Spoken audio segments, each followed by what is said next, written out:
राधे राधे भक्तों। भगवत गीता के दूसरे अध्याय से गीता का सार आपके सामने प्रस्तुत करने जा रही हूँ, तो आप इसे ध्यानपूर्वक सुने।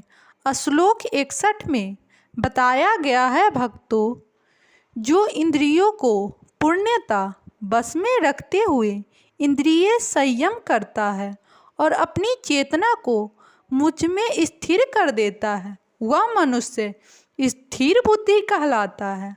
अब इस श्लोक का विस्तार में अध्ययन हुआ है भक्तों। इस श्लोक में बताया गया है कि योग सिद्धि की चरण अनुभूति कृष्ण भावना मृत की ही है। जब कोई कृष्ण भावना भावित नहीं होता तब तक इंद्रियों को बस में करना संभव नहीं है। जैसा कि पहले कहा जा चुका है, दुर्वासा मुनि का झगड़ा महाराज अम्बरीश से हुआ है, क्योंकि वे गर्मवश महाराज अम्बरीश पर क्रुद्ध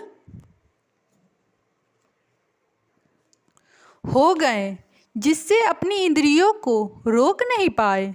दूसरी ओर यद्यपि राजा मुनि के समान योगी न था, किंतु वह कृष्ण का भक्त था और उससे मुनि के सारे अन्याय सह लिए, जिससे वह विजय हुआ। राजा अपनी इंद्रियों को बस में कर सका क्योंकि उसमें निम्नलिखित गुण थे, जिसका उल्लेख श्री भागवत में हुआ है।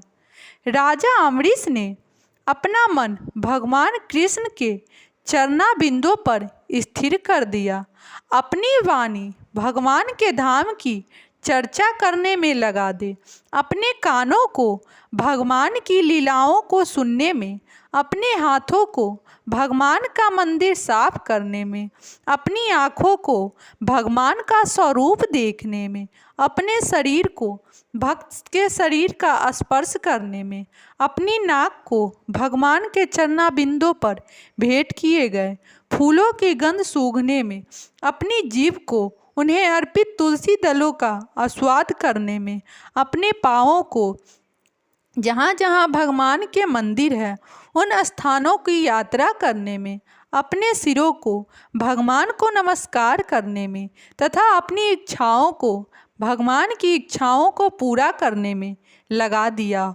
और इन गुणों के कारण वे भगवान में मतपर भक्त बनने योग्य हो गए। इस प्रसंग में मतपर शब्द का अत्यंत सार्थक है। कोई मतपर किस तरह हो सकता है, इसका वर्णन महाराज अम्बरीश के जीवन में बताया गया है। मतपर परंपरा के महान विद्वान तथा आचार्य श्री बलदेव विद्याभूषण का कहना है, मद्भक्ति प्रभावेन सर्वे इंद्रिय विद्यापूर्वकी स्वताम दृष्टिता सुलभेति भाव। इंद्रियों को केवल कृष्ण की भक्ति के बल से वश में किया जा सकता है। कभी कभी अग्नि का भी उदाहरण दिया जाता है। जिस प्रकार जलती हुई अग्नि कमरे के भीतर की सारी वस्तुएं जला देती है, उसी प्रकार योगी के हृदय में स्थित भगवान विष्णु के सारे मलों को जला देते हैं। योग सूत्र भी विष्णु का ध्यान आवश्यक बताता है, सुनने का नहीं। तथा कथित योगी जो विष्णु पद को छोड़कर अन्य किसी वस्तु का ध्यान करते हैं, वे केवल मृग मरीचिकाओं की खोज में वृथा ही अपना समय गवाते हैं। हमें कृष्ण भावना भावित होना चाहिए, भगवान के प्रति अनुरक्त होना चाहिए। असली योग का यही उद्देश्य है।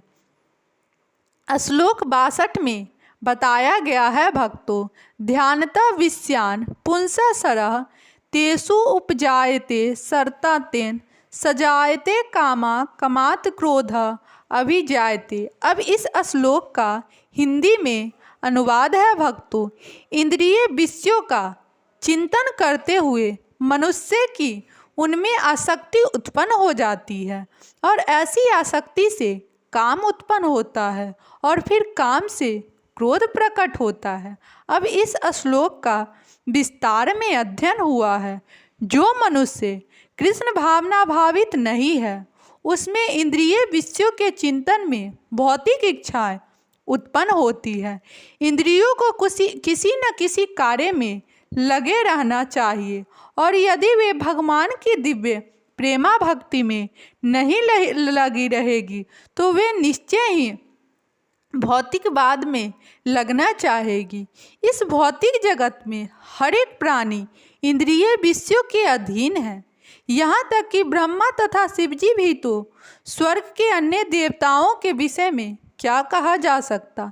इस संसार के जंजाल से निकलने का एकमात्र उपाय है कृष्ण भावना भावित होना। शिव ध्यान में थे, किंतु जब पार्वती ने विषय भोग के लिए उन्हें उत्तेजित किया तो सहमत हो गए, जिसके फलस्वरूप कार्तिकेय का जन्म हुआ। इसी प्रकार तरुण भगवत भक्त हरिदास ठाकुर को माया देवी के अवतार से मोहित करने का प्रयास किया, किंतु विशुद्ध कृष्ण भक्ति के कारण वे इस कसौटी में खरे उतरे, जैसा कि यामुनाचार्य के उपयुक्त श्लोक में बताया जा चुका है। भगवान का घनिष्ठ भक्त भगवान की संगति के आध्यात्मिक सुख का आस्वाद करने के कारण समस्त भौतिक इंद्रिय सुख को त्याग देता है। अतः जो कृष्ण भावना भावित नहीं है वह कृत्रिम दमन के द्वारा अपनी इंद्रियों को बस में करने में कितना ही शक्तिशाली क्यों न हो, अंत में अवश्य असफल होगा, क्योंकि विषय सुख का रंच मात्र विचार भी इसे इंद्रिय तृप्ति के लिए उत्तेजित कर देता है। राधे राधे भक्तों।